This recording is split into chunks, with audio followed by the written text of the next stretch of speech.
मी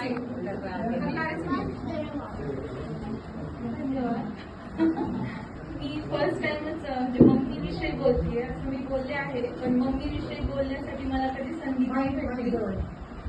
आज मी first time बोलत आहे, तर काही चुकलं तर क्षमस्व.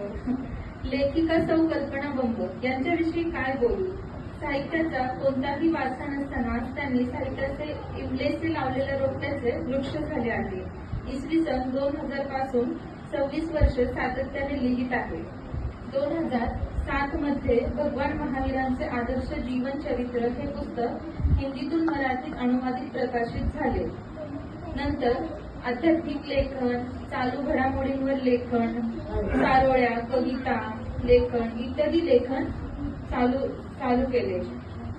2021 मध्ये कांचन संध्या या काव्यसंग्रहाचे प्रकाशन झाले.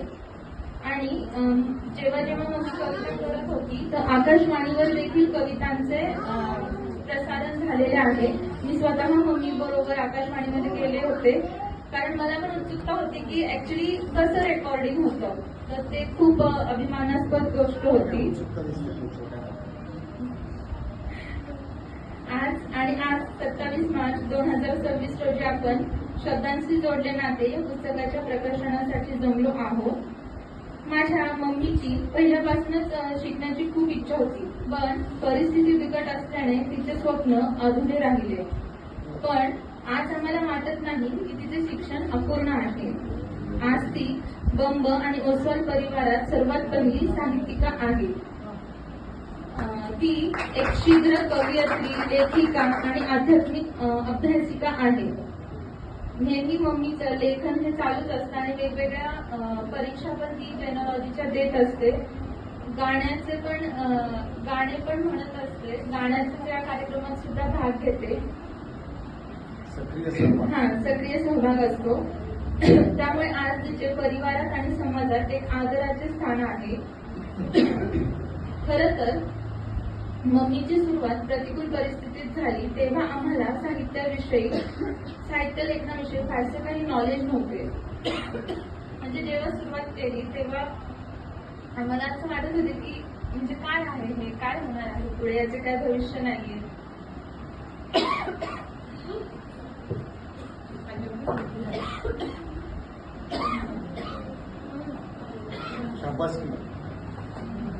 आतून येते कधी कधी कंठात आतून येतो ना, वेगवेगळ्या प्रकार असतात. पुणेरी आवाजवरती त्यांचे आलेत असतात ते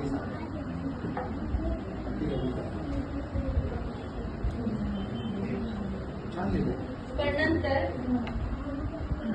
म्हणजे काय फ्युचर आहे आम्हाला असं वाटत होतं, पण नंतर मम्मी एक गरज गेली आणि एक आम्हाला सुद्धा कळालं की साहित्याचा विस्तार फार मोठा आहे. जेवढं वाचू तेवढं कमी आहे. त्यामध्ये मम्मीनी चारोळी, काव्यकल्पना, 9 शब्दांची चारोळी, कविता वाचत लिहितात. जैन संदेश, जैन जागृतीमध्ये लेख, म्हणजे त्यातून संदेश भेटलेला असे लेख. आणि आम्हालाच वाचून असं म्हणजे की हे खरंच मम्मीने लिहिलेलं आहे का, म्हणजे एवढं म्हणजे आम्हाला बिलीव्ह नव्हतं होत की हे मम्मी करू शकेल आणि एवढी पुढे जाऊ शकेल. मम्मीला प्रत्येक कार्यक्रमात ट्रॉफी, स्पर्धेत प्राईज व लेखनाचे फोनवरून कौतुक व्हायला लागले. म्हणजे लेख वाचून सुद्धा लोक फोन करून फोनवर कौतुक करायला लागले. त्यामुळे अजून प्रेरणा भेटली मम्मीला आणि अजून पुढे पुढे प्रवास चालू राहिला. परिवारातील सर्व कर्तव्य पार पाडून अगदी कोणाचे मन न दुखवता लिहिण्यात 26 वर्षाचे सातत्य आहे. मला माझ्या परिवाराला मम्मीविषयी खूप अभिमान वाटतो. मम्मीला पुढे वाटचालीसाठी शुभेच्छा देते आणि माझ्या शब्दांना इथेच विराम देते. धन्यवाद.